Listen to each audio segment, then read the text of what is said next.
Good evening and welcome to ATV News. I'm Charity Pebuzani. Here are your top stories this Thursday.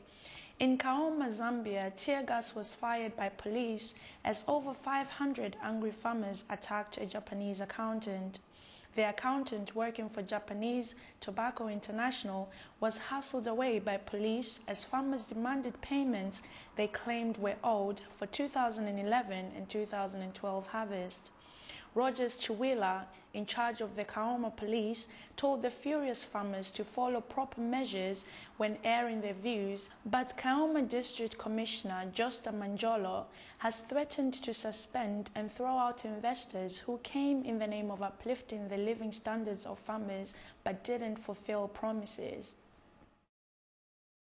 Yesterday, we reported that the daughter of Development Minister Michael Kayungu was convicted by a Lusaka magistrate of distributing pornographic films of herself. Today, it has emerged that she has been fined 10 million kwacha.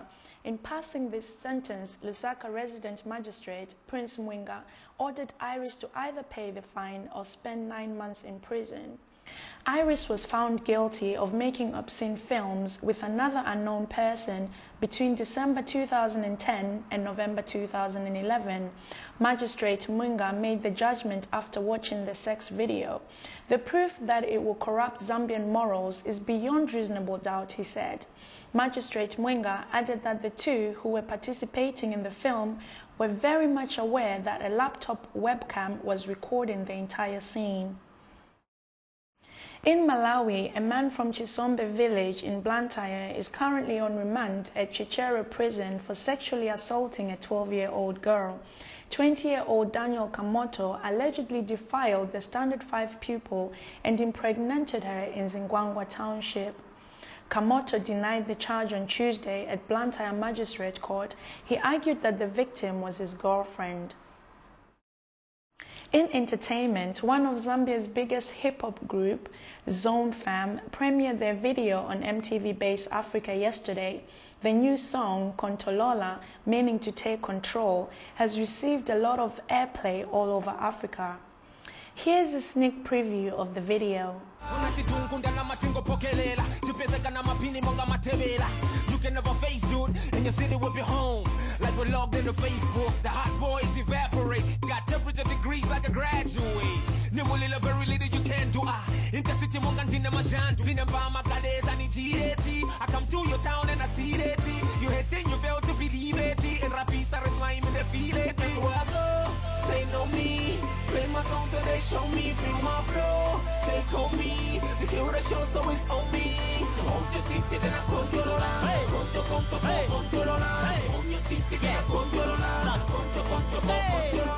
In today's ATV interview, Liam talks to Nathan Banana, the son of the first president of Zimbabwe, about his own political ideas and aspirations.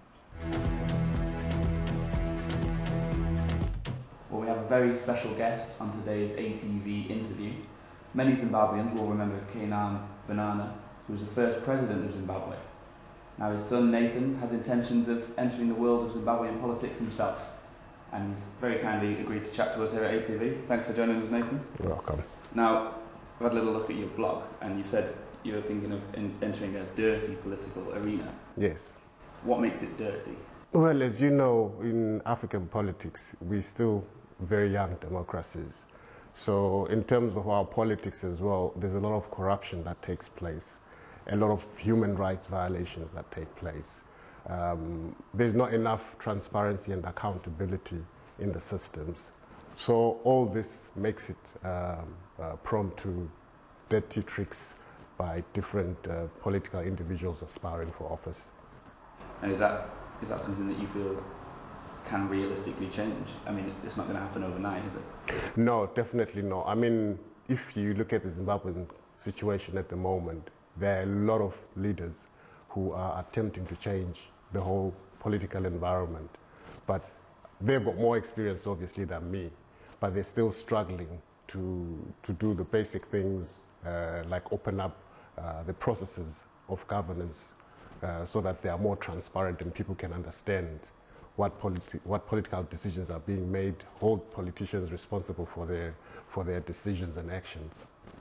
You mentioned transparency there. How big a part of that is what you want to achieve, to be open and honest with the public? I feel politicians, if you enter the political world, you should be open from the word go.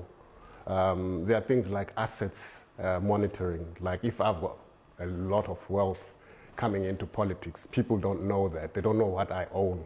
So when they see me as a politician driving, say, a Range Rover or whatever car, or later, a few months later, I drive something else or buy another property, they start asking questions and they start asking, so this guy just entered politics and suddenly he's got this whole amount of wealth with him.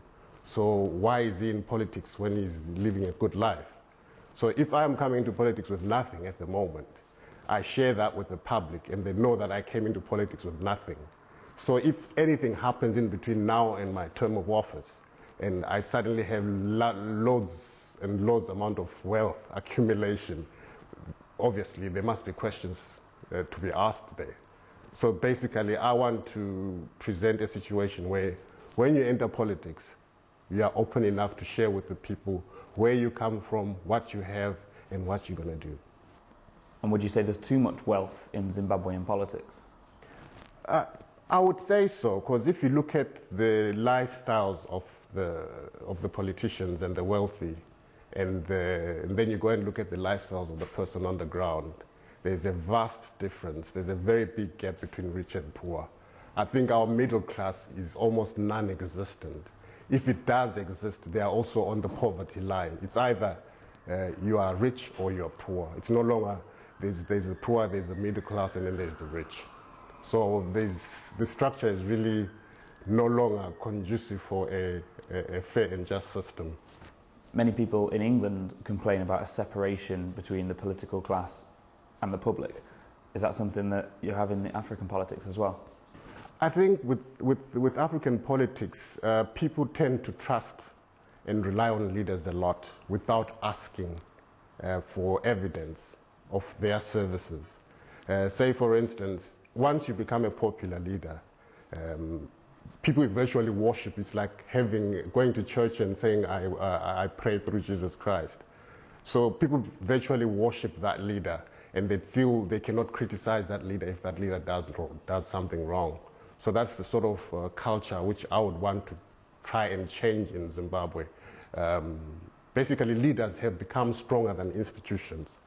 So we want to reverse that. We want to say, no, we can have leaders, but institutions must be more stronger than the leaders themselves. So then if you were in a position of power, how would you go about inviting criticism? Would you hold surgeries, have public forums? What would you do? There's various ways of doing it. We could either have like news conferences, question and answer sessions, where the public come in and they ask questions on certain policy issues. Secondly, I would prefer to actually take time each month to go and spend with the community, talk to them, have a conversation, besides just going into an election campaign period and then saying what I need to say to a whole crowd of people. I think it's more effective when you go and engage people, have a conversation with them, than just write good speeches or say good speeches and promise them all kinds of things. So if you have a conversation, you get to understand what their actual problems are as well. Now there you're essentially talking about an element of free speech that you would say is lacking at the moment. Yes. How quickly can you make that change? Because it's a change of culture, really, isn't it? Obviously, you need to build a team of individuals who have the same line of thinking as yourself, who are all distributed across the country. And you have to also have a public campaign which can reach out to the most disadvantaged communities. The most important thing really is information. If people have access to information, they can understand how the governance process works, they understand the constitution, then they'll be able to elect good leaders.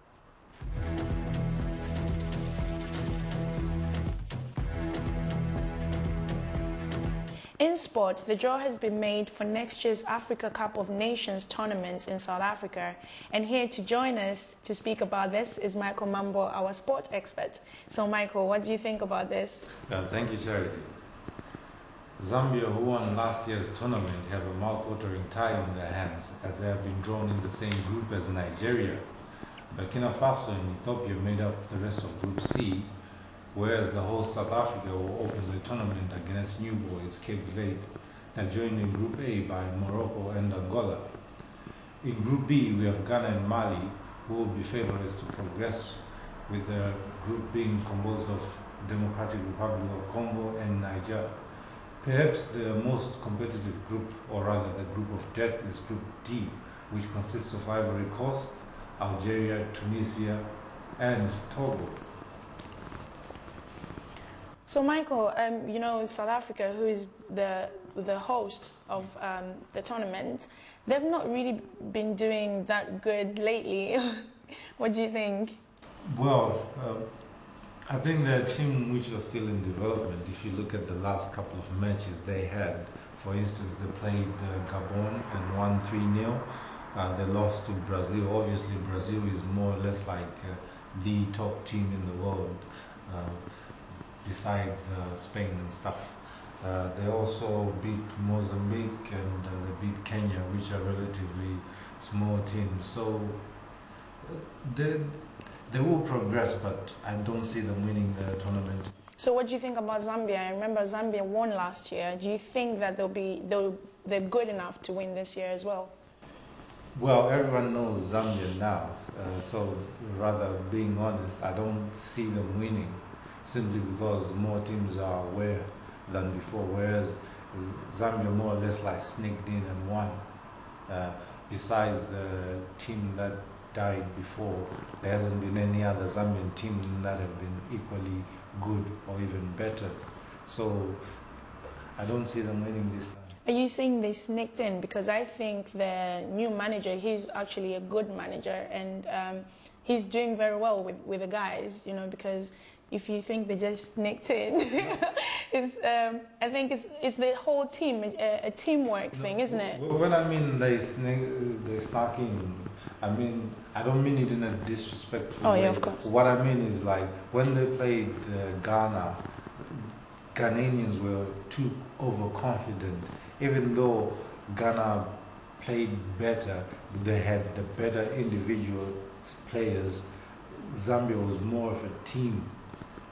So now every other team is aware of Zambia's potential, and no one will go into that match lightly thinking, oh, we're just going to walk over this team. You see, that's the only difference. The other team I noticed that were not in the group is Zimbabwe. And I know you were rooting for Zimbabwe, so how are your thoughts on that? Well, Zimbabwe is not in. That's the end of it, full stop. We just have to wait for the next time, and hopefully we'll qualify next time around. Alright, so I'm going to ask you the 1 million question that everyone would want to know. Who are you voting for or hoping to win the cup? The £1 million question is hard to answer. I've been wrong several times. I don't want to be wrong again, because many teams, you have Ivory Coast, you have Nigeria, who are resurgent again, you have Ghana, who are always up there, you have the likes of Mali. So it's any of those teams can win it, because they're all playing good football. Then you have the North African states like Egypt and Algeria. They somehow always manage to produce when it's most necessary. So as we get to the tournament and the opening rounds, we'll know better then. Thank you very much for speaking to us, Michael Mambo, and hopefully I'm supporting for Zambia. I'll support for Zambia.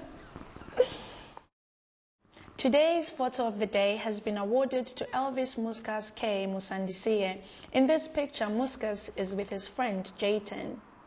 Keep sending us your great pictures to our ATV Facebook page, and you could appear on the big screen. Thank you very much for watching ATV News, and have a pleasant evening.